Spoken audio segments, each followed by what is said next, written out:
Hey everybody, this is Coach D. Just wanted to reach out and say I hope everybody's doing well. Hope you guys are staying inside. Hope your families are safe.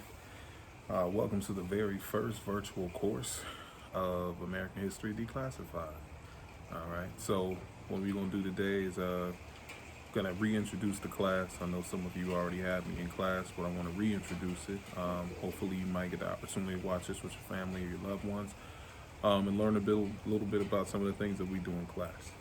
All right, so just to give you some background, I teach history and I also teach global issues at IDEA and SAMI. And my class, American History Declassified, is I guess you can call it a Generation Z approach at looking at how we view history and understanding history from the perspective of the impact that it has on different ethnic groups, along with giving a more concise understanding of the connection between different things that occur domestically, internationally, and globally, and how it impacts the United States as a whole holistically. All right, so again, what we're going to be doing is peeling back the layers of some of the things that happen in American society. So we'll give a historical perspective, and then if you're in my class already, you know I typically like to jump around and I'll make some connections to connect the past to the present. All right. So with this particular lesson, I know that we're all at home, and I'm sure some of you are probably getting bored right now. But what I want to do is I want to look at the possible connection between this current pandemic, the coronavirus, and how it's impacted the United States. I also want to look at, how it's impacted us throughout history. So not just the coronavirus, but how have other epidemics or global diseases impacted the United States. Okay, so what I did was I took this topic and I broke it up into 8 lessons.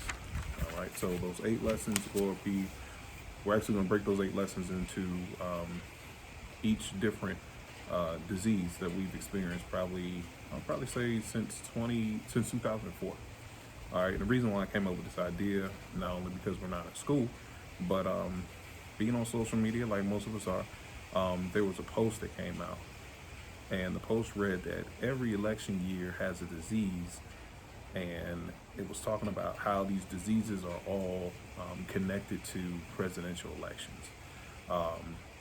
So before I actually get into if it's true or false, what I want to do is let's create a timeline and look at some connections between all of these particular diseases, and we're going to ask ourselves some questions. All right, so what I want you to do, if you're watching this with me, grab a sheet of paper, and I want you to write down a few terms that we're going to be defining throughout the lesson, so that way you have a better understanding and then you can keep up, so I don't have to continue breaking it down. I may use a lot of acronyms, so I just want everybody to be able to keep up. So first thing I want you to do for organization, so there are 2 main organizations that particularly transmit information to the public to help us understand what these different diseases are and the origins of them. So the first one is the WHO, referred to as WHO sometimes, but it's the World Health Organization. All right, the other one is the CDC. CDC is the Center for Disease Control. Okay, so write that down in your notes. You will hear those names come up pretty often, as they are, I guess you could say, the most credible sources where these informations associated with these diseases come from. All right, the next thing I want you to do is maybe skip a line or 2. And then I have a list of vocabulary words that I want you to keep in mind as well. Again, these words will come up throughout the lessons, but at the same time, we're going to define them for you so everyone has a clear understanding. It's going to sound a little slanty, but it's okay because all these things are connected. So, all right, first word, simple word, you probably heard it in elementary school. The word is discovery. All right, so discovery is the first word. Second word, etymology. ETYMOLOGY, etymology. All right. The third word is morphology. Morphology. All right. MORPHOLOGY. All right. Morphology. The next word is genome. All right. If you're watching any cartoons, you're watching a lot of anime, you'll probably hear some stuff about genome and those kind of cartoons. All right, so genome is spelled Genome. All right. Next term is life cycle. Life cycle. All right. Following term is taxonomy. All right, taxonomy is Taxonomy. Taxonomy. Okay. Next one I'm pretty sure you're familiar with is evolution. Evolution is the next term. All right.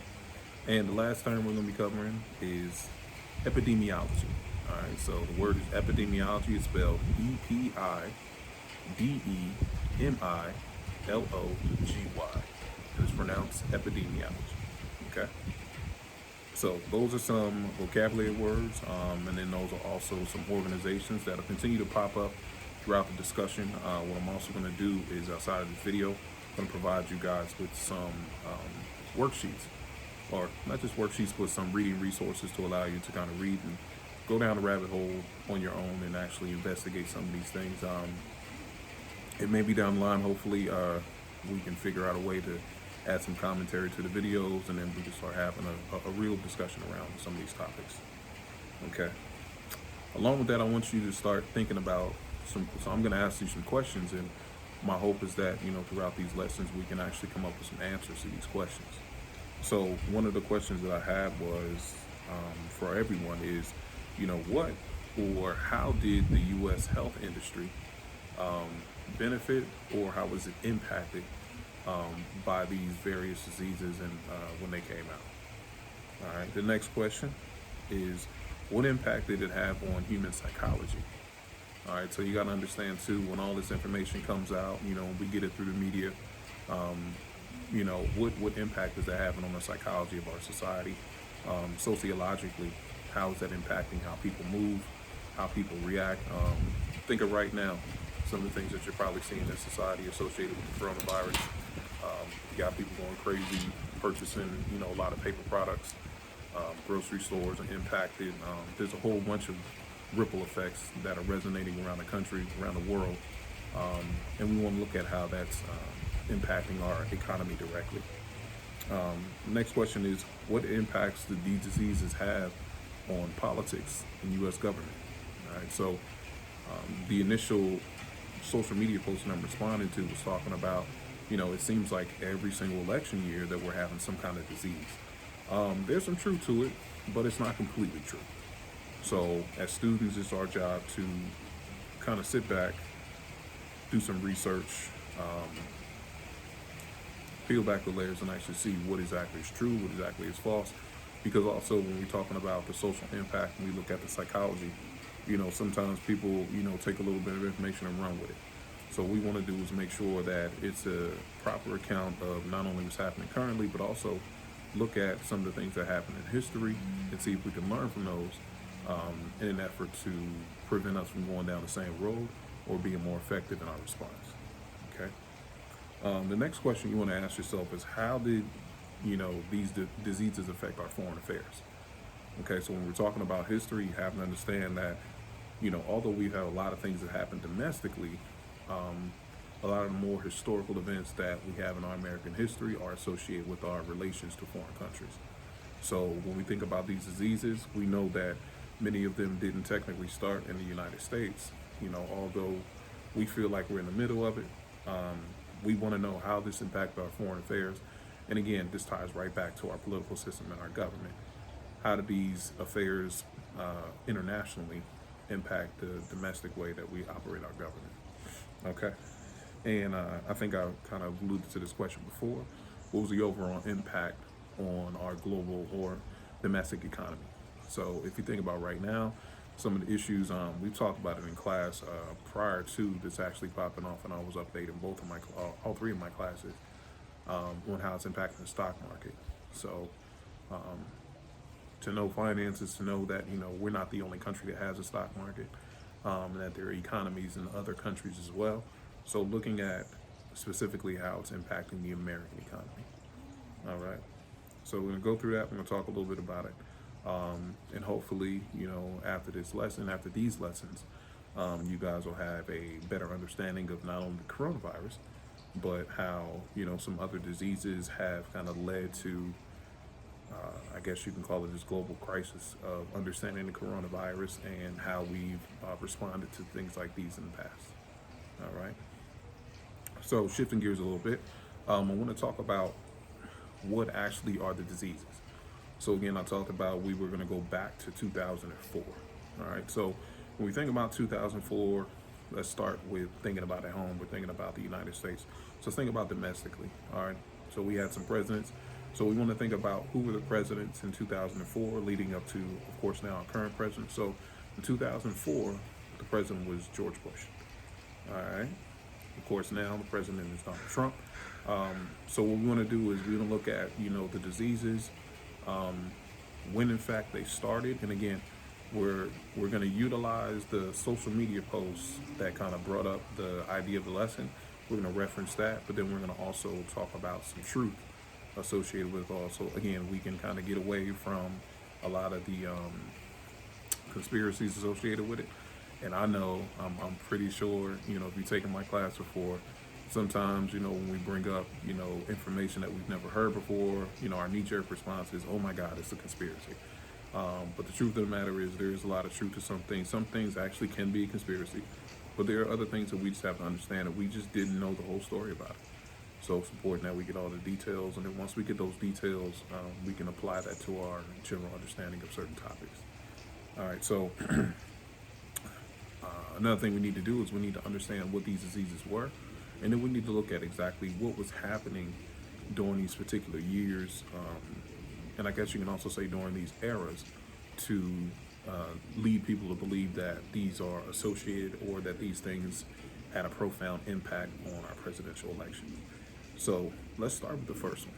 All right, so the first disease that came into the picture was the SARS disease. All right, so I'm not sure if you know exactly what SARS is, but I'll give you a brief description of SARS. And again, we're going to really break these down in our future lessons, but just so you get a basic understanding of it. So SARS is a coronavirus disease, and it was spread from animals to humans and was diagnosed in China in 2003. Now, according to the social media post, it was saying, well, we had an election in 2004. Maybe this was connected to the 2004 election. You may not remember there wasn't an election, or I'm sorry, there was, we had a presidential situation with George Bush. In 2003, though, is actually when this was originated, not 2004. All right, so we will have to look at, not only what was going on in the country in 2003, but also what was happening in 2004 that would lead people to believe that it was associated with the election. Okay. The next disease. So you have avian, the bird flu. Again, most of you may not even remember these things, but President Bush was also in office during that time. And again, not Daddy Bush, we're talking about Baby Bush. So you have George Bush Sr., and then you also have George Bush Jr. So we're talking about Baby Bush. And so first you had SARS in 2004. Then you had avian bird flu, which occurred in 2008. All right, so that was 4 years later. All right. The next one we have is the swine flu, also referred to as H1N1. That was around 2010. And again, during that time, now we have a new president, where President Obama is in office. So we got to look at what was happening in 2010. And then again, it'll help us better answer some of those questions I laid out to you guys earlier in the video. All right. Then you got 2012, you had the MERS virus. All right, MERS, the MERS virus. That was 2012. I'm sorry, not 10, 2012. All right, and then the next one we have is Ebola. So I'm pretty sure a lot of you remember Ebola. I mean, most of you junior, senior, sophomores. So this is back in 2014. So 2014, the Ebola virus was pretty scary. People were pretty concerned about all the other previous diseases as well, but Ebola definitely struck a few chords and caused a bit of fear as related to the ability for people to catch it, and then also what the cure was for that particular disease. The next one is the Zika virus. So the Zika virus is in 2016. And again, President Obama was still in office at the time. But in 2016, America wasn't necessarily impacted or afraid of Zika. We were aware of it, but it did make a few ripple effects that forced the country and some of our corporations to shift in a couple ways. All right. Then in 2018, we got another visit from Ebola. Ebola came back around and visited again in 2018, which definitely raised a few eyebrows and created some room for a little bit of concern. And then, of course, 2020, we have the coronavirus. Okay. So again, throughout these lessons, we're going to break down each and every single disease. And again, we're going to answer all of those questions, and we're going to look at, again, how those things impacted our economy, how it impacted our politics and our government. We're also going to look at how it impacted our foreign affairs. Then we're going to look at the impact that it had on our social psychology. All right, how were people domestically in the United States referring, or how were they responding? How were they reacting to these particular diseases? And again, we'll look at historically what the response is in a better way, so we can combat what's happening right now. All right, and then I'm also going to define those words for you again. So remember our vocabulary words. I'm going to define all those words for you, and then we're going to also talk more about our organization. So we're going to look at the World Health Organization. We're going to talk about the CDC a lot more, and then that way you'll get a better understanding of not only how the media acquires information, sometimes how that information is translated, because again, you have to understand a lot of times the media is the first channel that gets a lot of this information, and they distribute it to the public. So we can look at exactly how some of this information gets distorted. Sometimes it can create some panic. Sometimes it's very and extremely informative, and people learn how to not just rely on one source of information, which hopefully I'm teaching you guys in all of our classes, to not just rely on one source of information, because I've said it before and I'll say it again. I am not the say all of information. I don't know everything. I don't think I want to, but it's good to understand that we have multiple sources that we can look to learn more and get a complete understanding of certain topics.